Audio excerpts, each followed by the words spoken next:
Hey everybody, it's Anna and welcome back to my booktube channel. Today we are going to be talking about one of my very favorite things in the world, comics. Specifically, we are going to be talking about comic books that are about Black characters and by Black authors.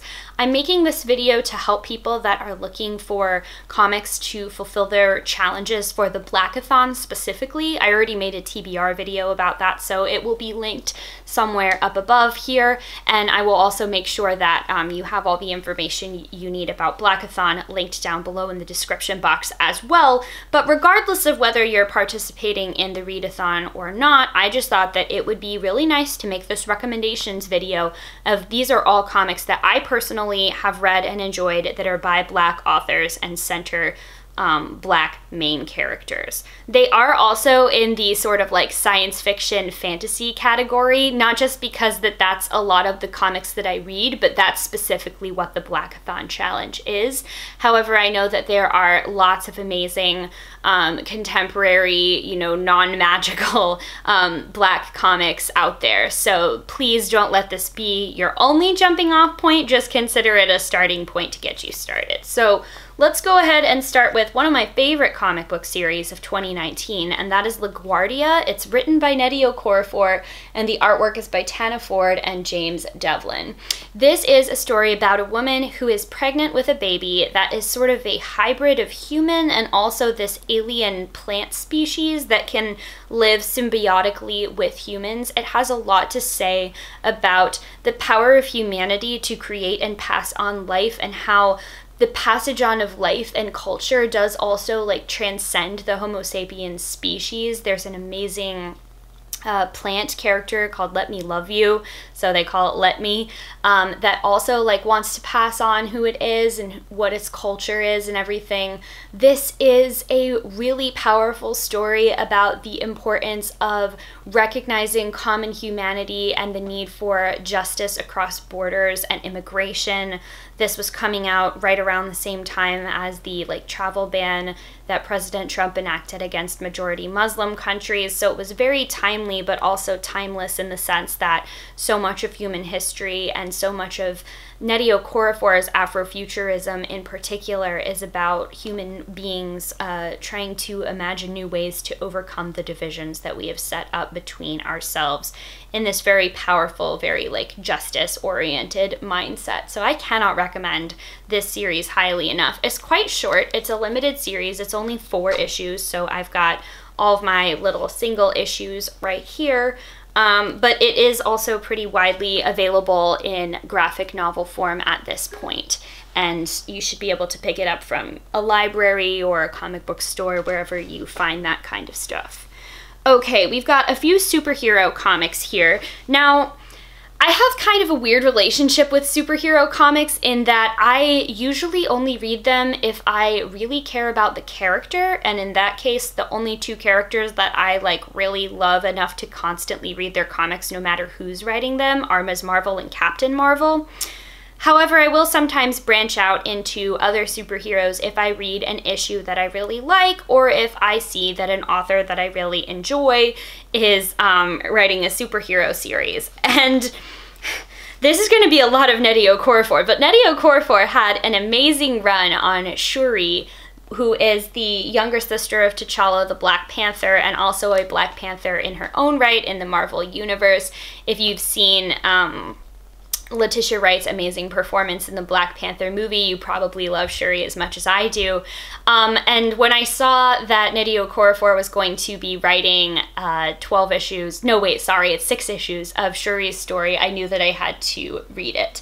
She brings her trademark sense of strangeness and capacity for inventing new animal and plant species and seamlessly integrating them to a world in a way that makes them seem believable and fantastic at the same time. I think she stays really true to the spirit of the characters, especially the models of Black womanhood that we see in Shuri and Okoye and Nakia. And I really loved this book. This is also a book where you get to see Shuri shine both as a both as a scientist and an engineer, and also as the Black Panther in her own right, because T'Challa is like off being lost in space because of things that are happening in the Black Panther comic. So Shuri kind of gets to take over and show her capability to lead in this series. I think that this has been collected into a single graphic novel, but it might have been split across 2 volumes. I'm not sure. But again, that's been out for a while, so it should be pretty widely available. The other superhero comic that I have really been enjoying and that just came to an end is Riri Williams' Ironheart by Eve L. Ewing. Now, I didn't really expect that I was going to get into this. I think I just ended up picking up the first issue in this run because I didn't realize that one of the Iron people, so to speak, was a teenage black girl. And I was like, oh, that's interesting. I will give this a try because I'm looking to read more diversely across my comics as well. And I really, really loved this series. It just came to an end. I know that the first half of the 12 issues has been collected into graphic novel form already, though, so if you haven't read that, you could check that out for the Blackathon. But basically, I think that Riri is maybe like a senior in high school or a freshman in college, something like that. She's still a young adult, but she's a little bit older than like a Peter Parker type. And she has an iron suit that's very similar to the classic Tony Stark Iron Man one, but there's a lot of emphasis in this book, instead of on just like the basic, oh, the world's gonna end, we're all going to die, the stakes that Riri has to go up against are no less world-changing, but they feel so much more personal because they really are related to things in her past and the kind of like trauma that she is having to deal with while she's also dealing with the responsibility of being a superhero. There's an amazing team up towards the end of the story when she goes to Wakanda, and obviously like it was great getting to see her and Shuri and Okoye and a new disabled superhero called Silhouette all work together. So I really liked this. I'm sad that it's come to an end, but I am excited to read what else Eve L. Ewing has coming up next. All right, final superhero comic. This is just now coming out, so I think that only the second issue is available, which is what I'm holding up right now. But it's called Far Sector by N.K. Jemisin and art by Jamal Campbell, and this is a new Green Lantern comic that's set in space, and it's written by N.K. Jemisin.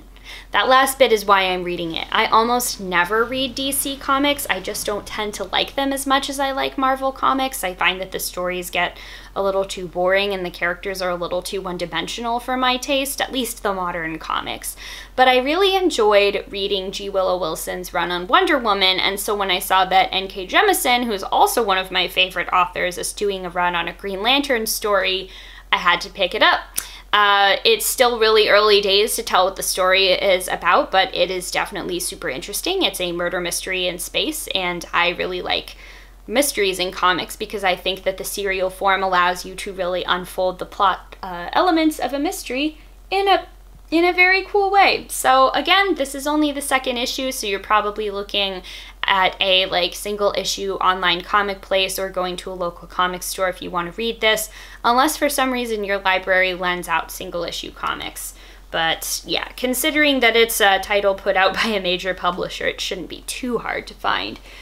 All right, and then last but not least is what is currently my favorite ongoing comic that I adore with all of my heart and soul, and that is Farmhand by Rob Guillory.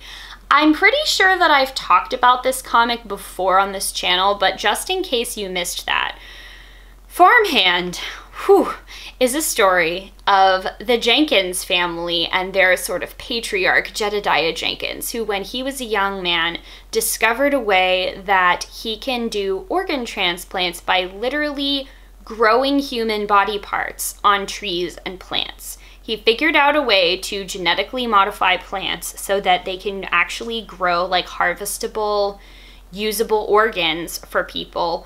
And of course, this revolutionizes the medical industry because instead of having to be on a waiting list for a kidney transplant or something like that, you can just go to the Jenkins family pharmaceuticals, as it's called, and get yourself a kidney off of a bush. And so, of course, the family secret has been, you know, very carefully guarded over the past years.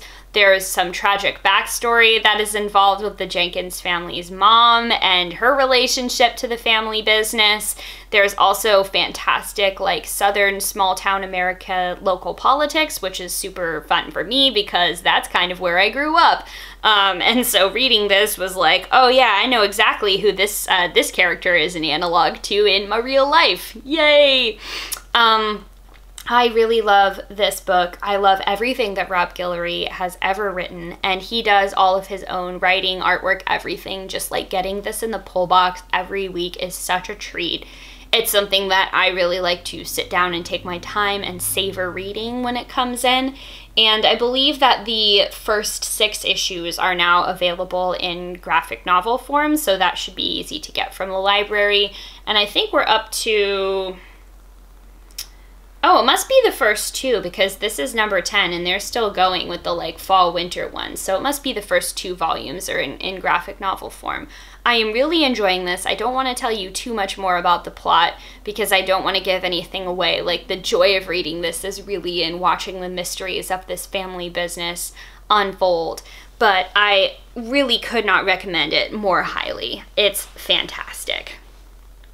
Okay, and that is going to do it for all of my Blackathon comics recommendations. If you have any recommendations yourself, please do leave them down below. I would also especially love to hear of contemporary comics recommendations because this video is more focused on sci-fi and fantasy. So if anybody watching this has any ideas, let's go ahead and get a little like knowledge sharing pool going down in the comments below. If you like this video and you'd like to see more of what I do, please do go ahead and give that subscribe button a push. That way you'll know when I post. That's the best way to get updates when I post new videos. As always, thank you all so very much for watching, and I'll see you in the next one. Bye!